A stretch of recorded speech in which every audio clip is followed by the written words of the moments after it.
Hi friend, তোমরা সবাই কেমন আছো? আশা করি ভালো আছো। আজকে আমি তোমাদের কাছে নিয়ে চলে এসেছি বাঁধাকপির ঘন্ট, মাছের মাথা আলু দিয়ে রেসিপি। তোমরা সবাই দেখতে থাকো। চলো তবে শুরু করা যাক। দেখো, আমি এখানে কাতলা মাছের মাথা নিয়ে নিয়েছি, পরিষ্কার করে ধুয়ে লবণ হলুদ মাখিয়ে নিয়েছি। উনুন জ্বালিয়ে কড়াই বসিয়ে দিয়েছি। কড়াই গরম হয়ে এসছে, তেল দিয়ে দেব। তেল গরম হয়ে এসছে, দুটো তেজপাতা, অল্প একটু পাঁচফোড়ন দিয়ে কেটে রাখা আলু দিয়ে দেব। আলু নাড়াচাড়া করে ভেজে নেব। তোমরা যেমন ঝাল খাবে তেমন লঙ্কা দেবে। আমি 4টে শুকনো লঙ্কা দিয়েছি। আগেই মশলা বেটে রেখেছিলাম, রসুন আদা জিরে। দেখো, নাড়াচাড়া করে কেটে রাখা পেঁয়াজ দিয়ে ভালো করে ভেজে নেব। ব্রাউন কালার হবে তখন টমেটো দেব।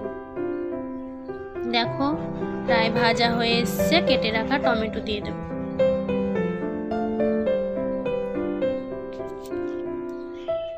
টমেটোগুলো বেশ ভালো করে নাড়াচাড়া করে নরম করে নেব।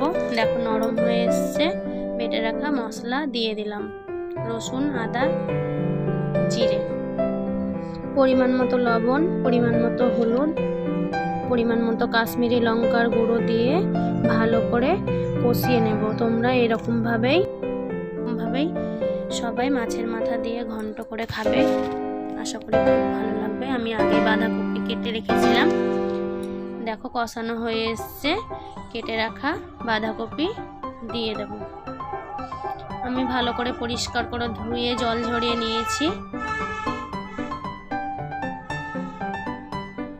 দেখো, মশলা কষানো হয়ে এসছে, বাঁধাকপি দিয়ে দিলাম। নাড়াচাড়া করে ঢাকা দিয়ে দেব।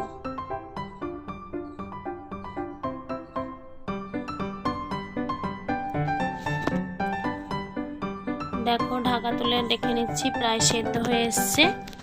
নাড়াচাড়া করে আমি আগেই মাছের মাথা ভেজে নিয়েছি, তোমাদেরকে দেখাতে পারিনি।